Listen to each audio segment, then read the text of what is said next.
हमारा next topic है किसान ज़मींदार और राज्य, जो कि हिस्ट्री पार्ट 2 ट्वेल्थ क्लास से लिया गया है। ये कृषि समाज और मुगल साम्राज्य लगभग 16वीं से 17वीं सदी, इसके बारे में हम पढ़ेंगे कि 16वीं से 17वीं शताब्दी के जो दौरान था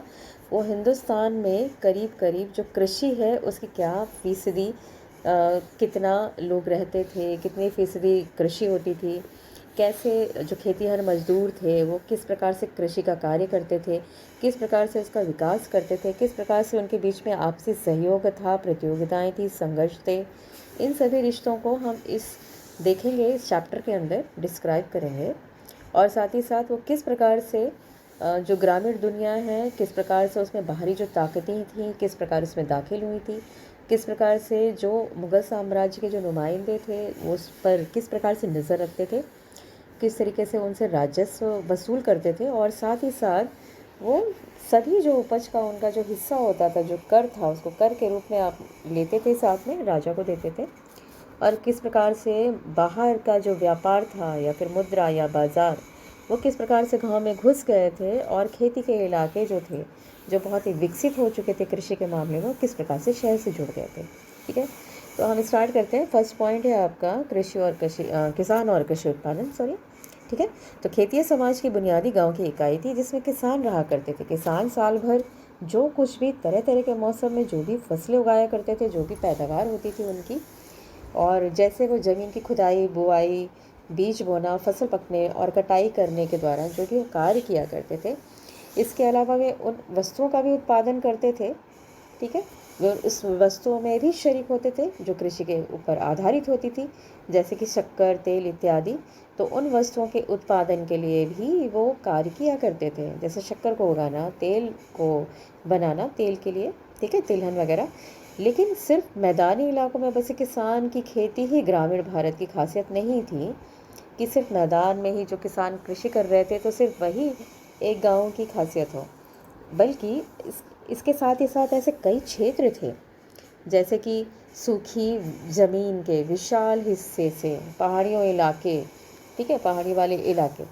जहाँ तक उस तरह की खेती नहीं हो सकती थी, जैसे कि ज़्यादा उपजाऊ ज़मीनों पर। ठीक है, तो हम देख रहे हैं इस चैप्टर में कि भाई जहाँ जहाँ अलग अलग तरह की खेती की जा सकती थी, अलग अलग ज़मीन उसके लिए चाहिए होती थी। ठीक है, तो अलग अलग ज़मीन जिसमें कि पहाड़ी इलाके भी, राजस्थानी इलाके भी, शुष्क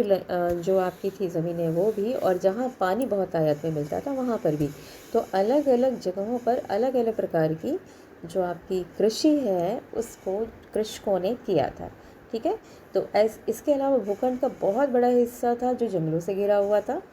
तो जब हम कृषि समाज की बात करते हैं तो हम इन भौगोलिक विविधताओं का ख्याल भी हमें रखना चाहिए कि जिस प्रकार से भौगोलिक, जैसे कि जिस प्रकार से ज़मीन आपकी डिफरेंट डिफरेंट सी है, तो इस प्रकार से अलग अलग ज़मीन पे अलग अलग खेती की जा रही थी। ठीक है, जैसे कि आपके लिए ज़्यादा जहाँ पे 40 इंच से भी ज़्यादा जहाँ बारिश है, तो ऐसी जगहों पे चावल वगैरह की खेती हो रही थी। ठीक है, तो अब आप देखेंगे कि फर्स्ट हम पढ़ेंगे 1.1, जिसमें स्रोतों की तलाश, कि भाई ऐसे क्या स्रोतों की तलाश थी, ठीक है, जिससे हमें पता चलता है उस समाज के बारे में। तो हम देखेंगे चूँकि किसान क्या है, किसान अपने बारे में तो खुद लिख नहीं सकता था, तो इसलिए जो ग्रामीण समाज के जो क्रियाकलाप थे, जो कार्य थे, उनकी जानकारी हमें उन लोगों से मिलती है जो खेतों में काम करते थे।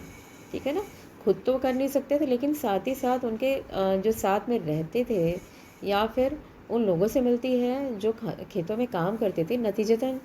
16वीं से 17वीं शताब्दियों में जो कृषि इतिहास को समझने के लिए हमें मुख्य रूप से ऐसे स्रोतों की आवश्यकता पड़ती है, या फिर ऐसे स्रोत जो ऐतिहासिक ग्रंथ थे या फिर दस्तावेज थे या फिर मुग़ल दरबार की निगरानी में लिखे गए थे। मुग़ल दरबार की निगरानी में जैसे आपको अबुल फजल जी ने लिखा था आईन अकबरी। ठीक है, तो आईन अकबरी जब उन्होंने लिखा था तो उसमें उन्होंने कृषकों के बारे में, कृषि के बारे में, खेती और मज़दूरों के बारे में, और बहुत सारे जो उनके समाज से या उनकी जनता से जुड़ा हुआ था, उनके साम्राज्य से जुड़ा था, उसके बारे में उन्होंने लिखा है। तो अबुल फजल जी ने लिखा है कि खेतों के बारे में उन्होंने बहुत विस्तार पूर्वक लिखा है, बहुत ही अच्छी तरीके से सावधानी से सारी चीज़ों को पेश किया है, जिसके अंदर उन्होंने बताया है कि किस प्रकार से जो जुताई थी वो बहुत ही तसल्ली से की जाती थी। जो राज्य के नुमाइंदे थे, कभी कभी जो करों की उगाही थी उसे भी बहुत अच्छी तरीके से वो ग्रामीण सत्तापोशी यानी ज़मींदारों के बीच से जो रिश्तों के जो निगमन थे उसके इंतज़ाम किए जाते थे। तो किस प्रकार से जुताई होती थी, किस प्रकार से तसल्ली से सारे काम करवाए जाते थे, तो ये सारे ही, और किस प्रकार से कर वगैरह की प्राप्ति होती थी, ये सारे ही सारे कार्य शासक के द्वारा जो नुमाइंदे थे जिनको तैनात किया गया था वो ये सारे काम बहुत ही अच्छी तरीके से करते थे। तो आईने अकबरी का जो मुख्य उद्देश्य क्या था कि अकबर के साम्राज्य का एक ऐसा खाका पेश करना है, एक ऐसा चित्र पेश करना है, एक ऐसा संबंध बताना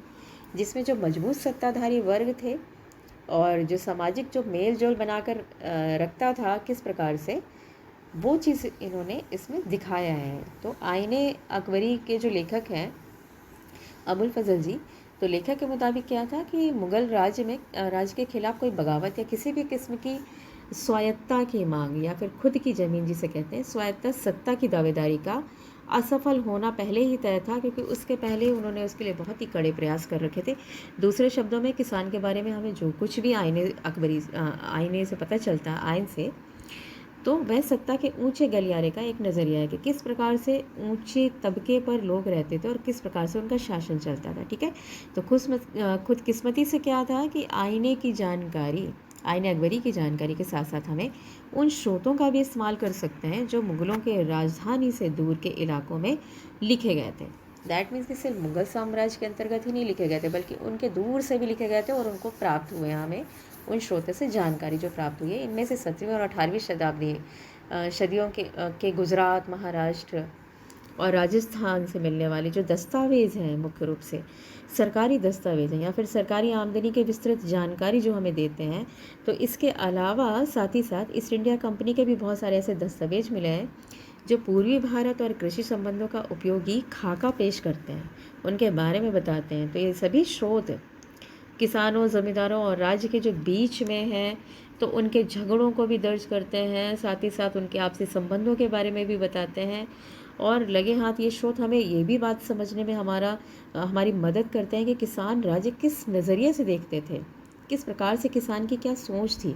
और राज्य में उन्हें किस प्रकार से न्याय की उम्मीद थी, वो क्या चाहते थे राज्य से कि उनके साथ में किस प्रकार का बर्ताव किया जाए। ठीक है, अब हम 1.2 में देखेंगे किसान और उनकी ज़मीन। तो मुग़ल साम्राज्य में इसके अंतर्गत आपको बताया गया है कि किसान और उनकी ज़मीन से उनका क्या संबंध था, उन्हें क्या बोलते थे किसान को, जिनके पास कितनी ज़मीन होना ज़रूरी था, जिसके लिए उन्हें अलग अलग नामों से जानते थे। ठीक है, तो मुग़ल काल में भारतीय फारसी स्रोत किसान के लिए आमतौर पर रैयत मुजारियन शब्द का इस्तेमाल किया जाता था। साथ ही साथ हम किसान को आसामी जैसे शब्दों से भी बुलाते थे। तो 7वीं सदी में जो स्रोत मिले हैं, तो लगभग वो 2 किस्म के ऐसे किसानों की चर्चा करते हैं जो बहुत ही ज़्यादा खास थे,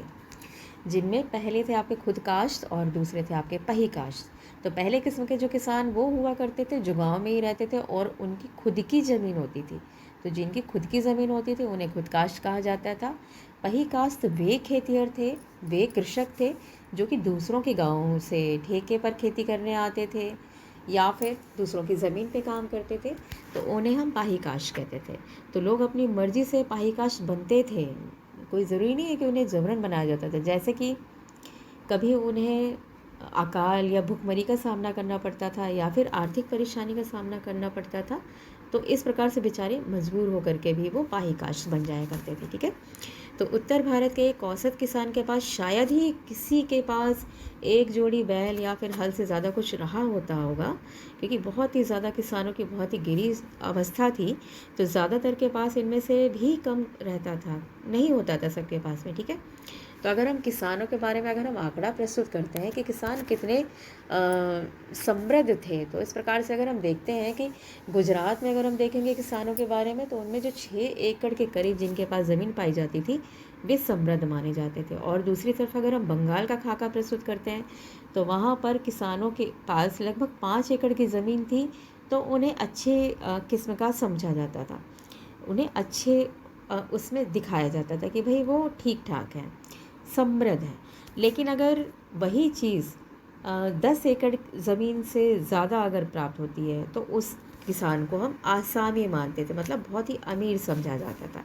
ठीक है, तो खेती जो थी तो वो उस पर क्या है, जो उनका खुद का मलकियत का सिद्धांत, मतलब खेती क्या थी, खेती जो कृषक थे वो अपनी खेती इस प्रकार से करते थे कि जिनके पास इतनी एकड़ ज़मीन होती थी तो वो उसके मिल्कियत के खुद के स्वामी होते थे, खुद के स्वामी थे, खुद के ही अपनी भूमि पर उनका अधिकार था। तो किसान की ज़मीन उसी तरह खरीदी और बेची जाती थी उस वक्त।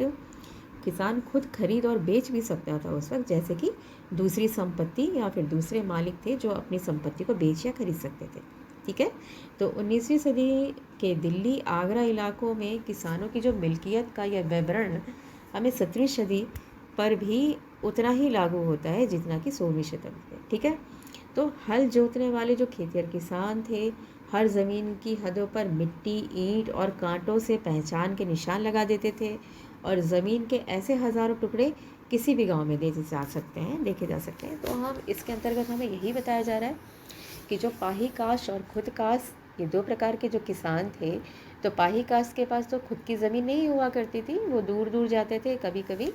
कृषक करने के लिए या फिर आमदनी इकट्ठा करने के लिए, आर्थिक रूप से मदद प्राप्त करने के लिए दूसरों के खेतों पर कार्य किया करते थे। लेकिन जो खुद काश थे उनके पास खुद की ज़मीन हुआ करती थी। लगभग